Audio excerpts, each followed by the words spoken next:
الحمدللہ والصلاة والسلام علی رسول اللہ اعوذ باللہ من الشیطان الرجیم بسم اللہ الرحمن الرحیم الحمدللہ رب العالمین الرحمن الرحیم مالک یوم الدین۔ ہماری گفتگو چل رہی تھی لفظ صورت کے بارے میں کہ صورت کا مطلب ہوتا ہے بلندی کا، عظیم المرتبت۔ تو قرآن مجید کی ہر صورت جو ہے وہ عظیم المرتبت ہوتی ہے۔ یہ جو انسان قرآن سے تعلق قائم کر لیتا ہے وہ انسان عظیم المرتبت بن جاتا ہے۔ آج کے درس میں ہم بات کریں گے لفظ آیت پر۔ قرآن مجید کی جو آیات ہیں، یہ لفظ آیت کا مطلب کیا ہوتا ہے؟ تو علماء لغت نے لفظ آیت کا معنی بتایا ہے نشانی کا، علامت اور نشانی۔ اس سے مراد یہ ہے کہ قرآن کی جب ایک آیت ختم ہوتی ہے تو آپ نے دیکھا ہے کہ وہ اس کے آگے گول دائرہ ہوتا ہے۔ یہ گول دائرہ جو ہے یہ علامت اور نشانی ہوتی ہے کہ یہاں پر ایک آیت مکمل ہو چکی ہے۔ لہذا اس گول دائرے پر جب آیت مکمل ہوتی ہے تو اس لیے اس کو آیت کہا جاتا ہے۔ یہ بطور نشانی اور علامت کے ہے۔ محدثین جب احادیث لکھا کرتے تھے تو شروع دور میں جو قلمی نسخے تھے وہ ایک حدیث کے اختتام پر بھی گول دائرہ لگایا کرتے تھے، جس سے قرآن کی آیات کے ختم ہونے پر گول دائرہ ہوتا ہے۔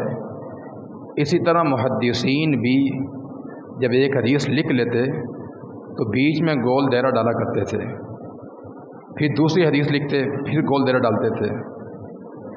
پھر وہ جو گول دائرہ ہوتا تھا بعض اوقات وہ خالی ہوتا تھا اور کبھی اس میں ایک نقطہ لگا دیتے تھے، اور کبھی 2 نقطے، کبھی 3، کبھی 4۔ ان نقطوں لگانے کا مقصد کیا ہوتا تھا کہ اگر حدیث لکھنے کے بعد دائرہ خالی چھوڑا ہے تو اس کا مطلب یہ کہ اس حدیث کی نظر ثانی نہیں ہوئی، اور اگر ایک نقطہ لگایا گیا ہے اس کا مطلب یہ ہے کہ اس حدیث کی ایک دفعہ نظر ثانی ہو چکی ہے۔ اگر 2 لگائے ہیں تو 2 دفعہ، اگر 3 لگائے گئے تو 3 دفعہ۔ تو محدثین بھی حدیث لکھنے کے بعد یہ گول دائرہ لگایا کرتے تھے اور اس میں نقطہ لگا دیا کرتے تھے۔ تو یہ علامت اور نشانی کے طور پہ استعمال ہوتا ہے۔ تو اس لیے قرآن کی آیت کو آیت کہا جاتا ہے کہ جب یہ مکمل ہوتی ہے تو اس کے بعد ایک گول دائرہ لگا کر دوسری آیت سے اس کو الگ کر دیا جاتا ہے۔ یہ ایک اس کا مطلب ہے۔ یا پھر آیت کا مطلب یہ بھی ہے کہ قرآن مجید ایک ایسی آیت و نشانی ہے جو تعجب خیز ہے، اتنی تعجب خیز ہے کہ جب نبی کریم صلی اللہ علیہ وسلم پر قرآن نازل کیا گیا تھا تو اس وقت دنیا کے اندر بڑے بڑے عرب موجود تھے، بڑے بڑے فصحاء، بلغاء، شعراء، ادیب موجود تھے، اور اللہ نے چیلنج بھی کیا کہ تم قرآن جیسی 10 آیات بنا کے لے آؤ۔ اگر 10 نہیں بنا سکتے تو ایک صورت ہی بنا کے لے آؤ۔ اگر ایک صورت لانے کی بھی استطاعت نہیں ہے تو ایک آیت ہی بنا کے لے کر آ جاؤ۔ یعنی قرآن اس قدر تعجب خیز نشانی تھی اللہ تعالیٰ کی کہ دنیا کے سارے عرب کے فصحاء بلغاء وہ اس کے سامنے شکست کھا گئے تھے اور قرآن جیسی ایک آیت بھی نہیں بنا سکے۔ اور بعض لوگوں نے کوشش کی اس دور کے اندر کہ قرآن کے مثل کوئی آیت بنا سکیں، اور بعض لوگوں نے یہ حماقت بھی کی تھی، جیسا کہ کسی ایک نے یہ لکھا تھا سورہ فیل کے مقابلے میں کہ الفیل مل فیل وما ادراک مل فیل۔ یہ ہاتھی کیا ہوتا ہے تمہیں کیا معلوم؟ ہاتھی وہ ہوتا ہے کہ جس کی سونڈ لمبی ہو اور اس کی دم چھوٹی ہو۔ یہ قرآن کے مقابلے میں یہ آیت بنانے کی کوشش کی گئی۔ جب یہ آیت بنائی گئی تو جو لوگ اس کے ماننے والے تھے انہوں نے اس کو خود مذاق اڑایا اور کہا یہ کہ یہ جو آپ نے بنائی ہے یہ قرآن کے قریب تر بھی نہیں ہو سکتی ہے۔ یہ قرآن میں جو فصاحت اور بلاغت ہے وہ تمہارے کلام میں نظر نہیں آ رہی ہے۔ اور بعض لوگوں نے سورہ عادیات کے مقابلے میں بھی آیات بنانے کی کوشش کی کہ والعاجنات عجنا والخابزات خبزا، کہ قسم ہے آٹا گوندنے والی خاتون کی، قسم ہے روٹی بنانے والی خاتون کی۔ جب یہ کلام بنایا گیا تو ان کے لوگوں نے خود انکار کر دیا، کہا کہ تم نے جس صورت کے مقابلے میں یہ آیات بنائی ہیں ان میں آسمان زمین کا فرق ہے۔ قرآن میں والعادیات ضبحا فالموریات قدحا، ان آیات میں اللہ نے قسمیں اٹھائی جہادی گھوڑوں کی، اور تم روٹی کی بات کر رہے ہو۔ کہاں روٹی کی بات اور کہاں جہاد کی بات، دونوں کے مابین آسمان زمین کا فرق ہے۔ تو معنی یہ ہے کہ اس دور میں کچھ لوگوں نے کوشش کی تھی قرآن سے ٹکر لینے کی، اس کا مقابلہ کرنے کی، لیکن ناکام رہے۔ تو لہذا قرآن کی آیات کو اس لیے بھی آیات کہا جاتا ہے کہ یہ انتہائی تعجب خیز اس کی نشانی اور آیات ہیں کہ دنیا کے سارے شعراء اس کے سامنے شکست کھا چکے تھے۔ عربی زبان کا ایک شاعر گزرا ہے جس کا نام تھا لبید، اس کی شاعری بڑی معروف تھی، حتیٰ کہ نبی کریم صلی اللہ علیہ وسلم کو بھی اس کی شاعری پسند تھی۔ یعنی اللہ کے پیغمبر امام الانبیاء ہیں اور امام العرب ہیں، آپ پر عربیت ختم تھی، لیکن اللہ کے پیغمبر کو بھی اس کی شاعری بہت پسند تھی، اس کے کلام کے اندر بڑی فصاحت اور بلاغت ہوتی تھی، تو اللہ کے پیغمبر بھی اس کی شاعری کو پسند کیا کرتے تھے۔ اور اس کا ایک شعر تھا جو اللہ کے پیغمبر بہت پسند کیا کرتے تھے، اس کا مفہوم یہ ہے کہ دنیا کی ہر چیز باطل ہے سوائے اللہ تعالیٰ کی ذات کے۔ یہ اللہ کے نبی کے زمانے میں مسلمان نہیں ہوا، حتیٰ کہ اللہ کے پیغمبر انتقال فرما گئے، آپ کے بعد صدیق رضی اللہ تعالیٰ خلیفہ بنے، تب بھی یہ مسلمان نہیں ہوا۔ امیر عمر کے زمانے میں یہ لبید مسلمان ہوا۔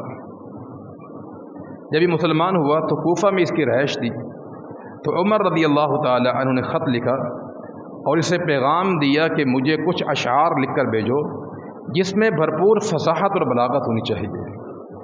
تو لبید نے جو جواب دیا تھا وہ بڑا قابل غور ہے، جس کے بارے میں بتا چکا کہ اس کی شاعری اللہ کے پیغمبر کو پسند تھی، بلکہ اس کو لقب دیا گیا تھا مسجود الشعراء، کہ شعراء اس کے کلام کو سلوٹ کیا کرتے تھے، سجدہ کیا کرتے تھے کہ کیا اس کا کلام ہے یہ۔ تو امیر عمر کو جواب لکھ کے بھیجا، کہا کہ جب سے میں نے سورہ بقرہ اور سورہ آل عمران کو پڑھا ہے میں اپنی فصاحت بھول چکا ہوں کہ فصاحت ہوتی کیا چیز ہے یہ۔ تو اس قدر یہ قرآن مجید فصاحت والی کتاب ہے، اللہ تعالیٰ کی عظیم الشان نشانی ہے یہ۔ تو یہ معنی ہے آیت کا کہ یہ نشانی ہے بطور علامت کہ ایک آیت مکمل ہو رہی ہے، یا پھر یہ نشانی اس معنی کے اندر کہ یہ اللہ تعالیٰ کی تعجب خیز نشانی ہے یہ۔ اور نبی کریم صلی اللہ علیہ وسلم کو اللہ تعالیٰ نے جو معجزات عطا کیے تھے اس میں سب سے بڑا معجزہ قرآن مجید تھا، اور یہ ایسا معجزہ تھا کہ اس کو کہتے ہیں معجزہ خالدہ، کہ ہمیشہ رہنے والا معجزہ ہے۔ ان سابقہ انبیاء جب آتے تھے انہیں اللہ تعالیٰ معجزات دیتا تھا، لیکن انبیاء کے جانے کے ساتھ ہی معجزات بھی رخصت ہو جاتے تھے۔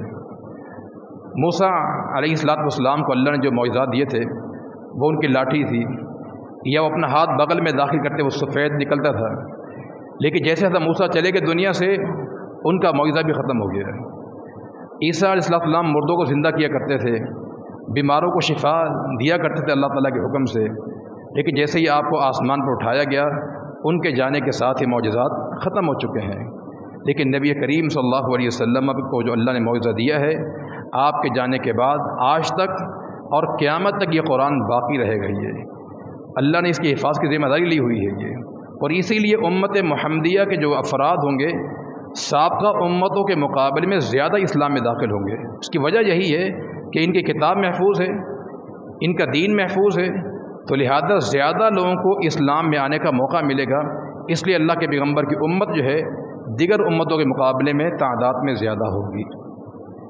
تو لہذا یہ جو ہم کہتے ہیں نا قرآن کی آیت ہے، یہ آیات ہیں، اس کے دو مطلب آپ یاد رکھیے گا کہ ایک معنی یہی ہے کہ آیت کہ یہاں پر گول دائرہ لگا دیا گیا ہے، یہ آیت مکمل ہو چکی ہے، یہ اس کا پھر معنی یہ کہ آیت ہے اللہ تعالیٰ کی طرف سے ایک ایسی کتاب ہے جس نے دنیا کی ساری اقوام کو اور بڑے بڑے عرب کے شعراء کو فصحاء کو اس نے عاجز کر دیا ہے۔ اس کے بعد ہے سورہ فاتحہ۔ سورہ فاتحہ اس کے بہت سارے نام ہیں اور اس کے بہت سارے فضائل اور مناقب ہیں۔ ایک بات بیان کر کے بات ختم کروں گا۔ سورہ فاتحہ کی اہمیت کے بارے میں مسند احمد میں نبی کریم صلی اللہ علیہ وسلم کا فرمان ہے۔ ابو سعید بن معلّہ رضی اللہ تعالیٰ عنہ بیان کرتے ہیں کہ میں مسجد میں موجود تھا اور نماز پڑھ رہا تھا کہ مجھے اللہ کے نبی نے آواز دی۔ فرماتے میں نماز میں تھا، نماز میں نے مکمل تو کر لی لیکن اختصار کر لیا میں نے۔ نماز مکمل کرنے کے بعد اللہ کے نبی کے پاس آیا تو آپ نے کہا کہ ما منعک ان تأتینی اذ دعوتک، جب تجھے میں نے بلایا تھا اس وقت کیوں نہیں آئے؟ کہا کنت اصلی، کہ اللہ کے نبی میں نماز میں تھا، نماز پڑھ رہا تھا۔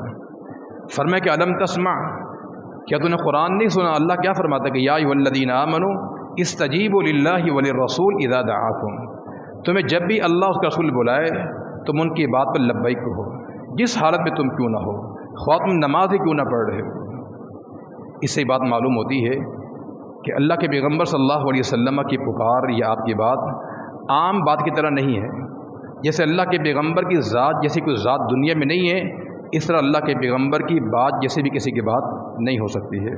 میرا ایمان یہ ہے کہ دنیا کے سارے انبیاء اگر مل جائے، سابقین صحابہ مل جائے اور قیامت تک ساری دنیا بھی مل جائے اور کسی نمازی کو آواز دیں حالت نماز میں، اس پر لازم کیا کہ وہ نماز مکمل کرے پھر ان کے پاس جائے۔ لیکن اللہ کے پیغمبر کی شان اس کے برعکس ہے، اگر انسان نماز کے اندر بھی ہے اس نے نماز توڑ کر اللہ کے پیغمبر کی بات کو ماننا پڑے گا۔ اس سے یہ بات معلوم ہوتی ہے۔ تو اللہ کے نبی نے فرمایا کہ ابو سعید، میں تمہیں ایک سورت سکھانے والا ہوں، لَأُعَلِّمَنَّكَ أَعْظَمَ سُورَةً مِنَ الْقُرْآنِ قبل ان تخرج من المسجد، فرمایا کہ مسجد سے نکلنے سے پہلے میں تمہیں قرآن کی سب سے اعظم سورت سکھاؤں گا، جو سب سے عظیم سورت ہے۔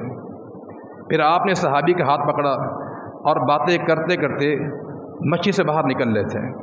جب دروازے کے پاس پہنچے تو صحابی نے آپ کو وعدہ یاد دلایا کہ اللہ کے نبی آپ نے فرمایا تھا کہ قرآن کی سب سے عظیم سورت سکھاؤں گا، تو آپ مجھے بتا دیں وہ کون سی سورت ہے؟ فرمایا کہ الحمدللہ رب العالمین ہی سبع المثانی والقرآن العظیم الذی اوتیتہ، یہ سورہ فاتحہ ہے جس کی 7 آیات ہیں جو بار بار پڑھی جاتی ہیں، یہ عالمین نے مجھے عطا فرمائی ہے، اور یہ قرآن کی سب سے اعظم سورت ہے۔ یہ اعظم کس لحاظ سے ہے؟ اپنے مضامین کے اعتبار سے۔ انشاءاللہ ہم بیان کریں گے کہ اس میں کیا کیا مضامین بیان کیے ہیں، اللہ کی توفیق اگر شامل حال رہی، جب اس کی آگے تفسیر ہم پڑھیں گے کہ اس صورت میں کیا کیا مضامین بیان کیے گئے ہیں۔ لیکن یہاں ایک بات کہ اس صورت کا جو مضمون ہے وہ توحید ہے۔ توحید کی برکت سے اللہ نے اس صورت کو قرآن کی سب سے اعظم صورت قرار دی ہے۔ حالانکہ سورہ بقرہ بہت بڑی صورت ہے اور سورہ فاتحہ کی 7 آیات ہیں، لیکن چونکہ اس صورت کے اندر قرآن کا نچوڑ ہے، اس میں توحید کا ذکر کیا گیا ہے، اس لیے اس صورت کو قرآن کی سب سے اعظم صورت کہا جاتا ہے۔ جیسے آیت الکرسی ہے، یہ قرآن کی سب سے عظیم آیت ہے کیونکہ اس کا مضمون بھی توحید ہے۔